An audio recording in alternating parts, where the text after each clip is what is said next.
संधू उत्तराखंड के नए मुख्य सचिव बना दिए गए हैं। संधू ने देहरादून पहुंचकर सीएम पुष्कर धामी से मुलाकात भी की। वो आज अपना चार्ज संभालेंगे। संधू की बात की जाए तो 1988 बैच के आईएएस अधिकारी हैं। एसएस संधू को कल केंद्र से रिलीव किया गया था। एसएस संधू अभी तक केंद्र में अपनी सेवाएं दे रहे थे।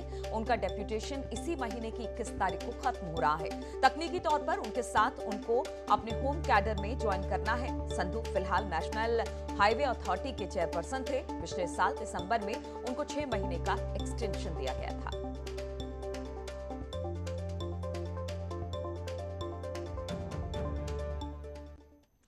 वहीं आईएएस आनंद वर्धन को भी अहम जिम्मेदारी मिल सकती है। सूत्रों का कहना है कि वर्धन अपर मुख्य सचिव सीएम बनाए जा सकते हैं। कांग्रेस की सरकार में भी वर्धन सचिव मुख्यमंत्री रह चुके हैं। फिलहाल आनंद वर्धन प्रमुख सचिव वन के पद पर कार्यरत है।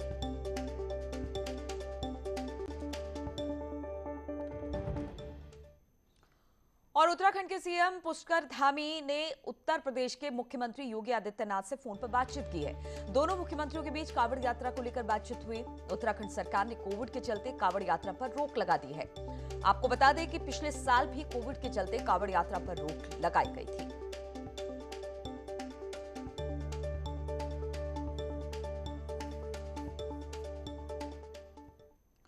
और युवा मुख्यमंत्री और युवाओं को रोजगार के फॉर्मूले पर चलाने वाले उत्तराखंड बीजेपी मिशन 2022 को साथ में जुट गई है। सीएम पुष्कर धामी द्वारा विभागों के खाली पड़े 22,000 पदों को भरने की घोषणा इसी रणनीति का हिस्सा माना जा रहा है।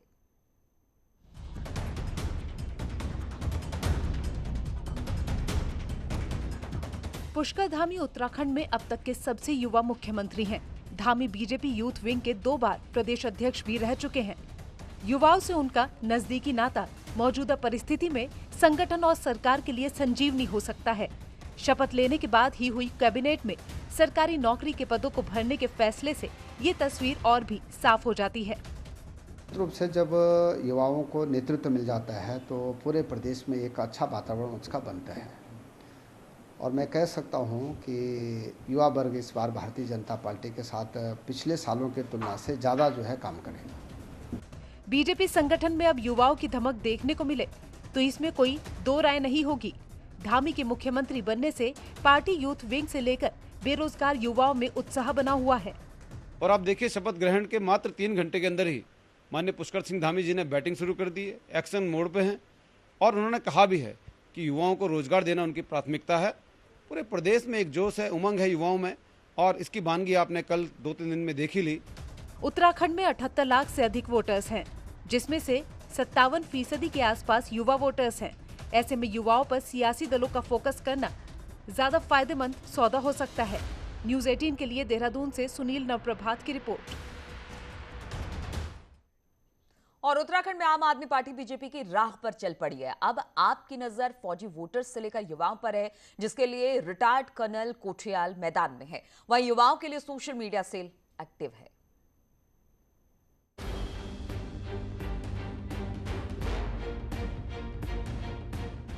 बीजेपी में चेहरा बदला तो आम आदमी पार्टी ने भी अपनी रणनीति बदल दी है।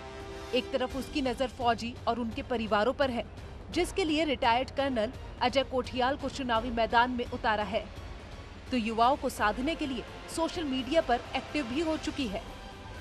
एक्स सर्विसमैन जो कई बार बोलते हैं कि एकदम से नई पार्टी की तरफ नहीं जाते, वो तो पूरे ग्रुप के ग्रुप ज्वाइन कर रहे हैं एक साथ में। एक एग्जाम्पल दूंगा, एक पलटन है 16 गढ़वाल राइफल। अभी 4 महीने पहले उनके 18 एक ही आपस में जो सीनियरिटी के हैं 18 नायक हवलदार रैंक पे एक साथ आए और वो आकर के मेरे को बोलते हैं सर हम 18 के 18 एक साथ वो करेंगे।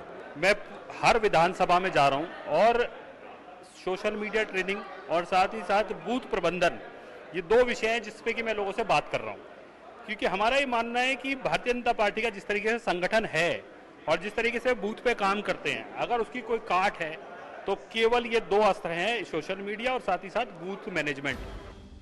वहीं बीजेपी के 8 साल तक सैनिक प्रकोष्ठ के उपाध्यक्ष रहे कर्नल सीएम नौटियाल कहते हैं कि फौजियों को अपने वोट बैंक में जोड़ना इतना आसान नहीं है, क्योंकि फौजी सिद्धांतों पर बीजेपी से जुड़ा है।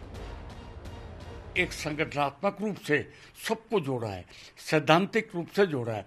जो भी फौजी भाजपा से जुड़ा है वो सिद्धांतों से जुड़ा है, आत्मिक बंधनों से जुड़ा है, आत्मिक रिश्ते से जुड़ा है।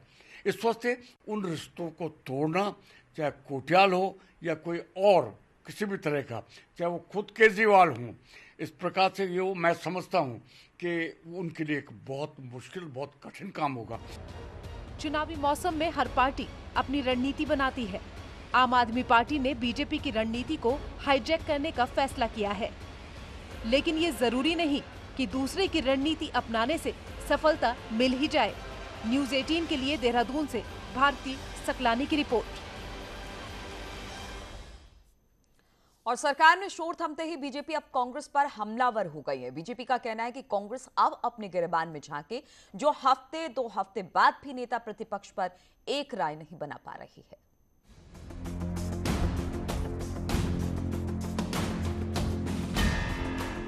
बीजेपी में मुख्यमंत्री बदलाव को लेकर 3 दिनों तक जो सस्पेंस बना रहा, उस पर कांग्रेस ने हमला बोलने में कोई चूक नहीं की। दिल्ली से लेकर देहरादून तक कांग्रेस के नेताओं ने बीजेपी पर अस्थिरता का आरोप लगाया, लेकिन अब सियासी गाड़ी पटरी पर आते ही बीजेपी ने कांग्रेस पर हमला बोल दिया है।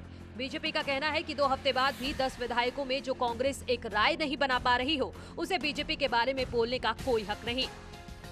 57 विधायकों के बाद हमने 3 दिन में सारा काम किया है। शपथ भी हो गई है, नए नेता का भी चुनाव हो गया है, ठीक हो गया, कैबिनेट भी बन गई है। लेकिन कांग्रेस में कितनी बड़ी गुटबाजी है कि अभी लगभग 15 दिन हो गए, 15 से भी ज़्यादा दिन हो गए, और 10 उनके टोटल विधायक हैं, और 10 विधायकों में अपना नेता का चयन नहीं कर पा रहे। तो इसका मतलब आप समझते हैं कि कांग्रेस की हालत क्या है। देखिए, मैं समझती हूँ कि कांग्रेस जिस प्रकार से अभी तक 11 सदस्य होने के साथ में अपना नेता प्रतिपक्ष का चयन ना हो पाना, प्रदेश अध्यक्ष के लिए असमंजस की स्थिति होना, विगत कई समय से जो है वो दिल्ली पर बैठे रहना, उसके बाद में भी निर्णय न होना, बहुत आश्चर्य की बात है। मुझे लगता है कि उनके यहाँ नेतृत्वहीनता है। वहीं कांग्रेस का कहना है कि नेता प्रतिपक्ष का चुनाव का मामला अचानक सामने आया है, फिर भी कांग्रेस एक परमानेंट नेता प्रतिपक्ष देगी, उसे मुख्यमंत्री की तरह बदला नहीं जाएगा। देखिए, कांग्रेस पार्टी को अपने नेता प्रतिपक्ष का चयन तब करना पड़ रहा है जब दुर्भाग्य से हमारी नेता प्रतिपक्ष का देहांत हो गया। वहीं दूसरी ओर कांग्रेस पार्टी तीसरा या चौथा नेता प्रतिपक्ष नहीं बदलेगी आपकी तरह। हम निर्णय लेंगे, ठोस निर्णय लेंगे, एक नेता प्रतिपक्ष देंगे जो अपना पूरा कार्यकाल पूरा करेगा। बीजेपी में मची उठापटक तो अब लगभग खत्म हो गई है, लेकिन कांग्रेस की गाड़ी अभी भी ट्रैक पर नहीं है। अभी तक नेता प्रतिपक्ष का चुनाव भी नहीं हो सका है और सीनियर लीडर दिल्ली में डेरा डाले हुए हैं। देहरादून से न्यूज़ 18 के लिए सुनील नवप्रभात की रिपोर्ट। और खटीमा विधानसभा के विधायक पुष्कर धामी के मुख्यमंत्री बनते ही उनके क्षेत्र में असर भी दिखने लगा। खटीमा मुख्य चौराहे से अमाऊ तक हाईवे में 2 महीने से रुका हुआ डामरीकरण का काम भी शुरू हो गया। 7 करोड़ की लागत से हाईवे के किनारे 1 किलोमीटर तक रुके सौंदर्यीकरण का काम शुरू होने से स्थानीय लोग भी सीएम के एक्शन की तारीफ कर रहे हैं। हालांकि अब तक लापरवाही करते आ रहे कार्यदायी संस्था के अधिकारी देरी की वजह कोविड बता रहे हैं। से हमारे धामी जी मुख्यमंत्री बने, ये उसका असर दूसरे दिन दिखाई देने लगा, विकास होने लग गया है। ये 2-3 महीने पहले जो रोड बन जानी चाहिए थी वो अब जा कर के आज शुरू हुई है और हम बहुत खुश हैं। टोटल जो कॉस्ट है इंक्लूडिंग जल संस्थान और इलेक्ट्रिक जो शिफ्टिंग हुई है हमारी, वो 777 लाख की है। और जो ये देरी की वजह वो थोड़ा बीच में हमारा कोरोना काल का रहा, जिस कारण, और यहाँ पे पेड़ वगैरह थे और जिस कारण उसको हटाने में थोड़ा सा टाइम लग गया।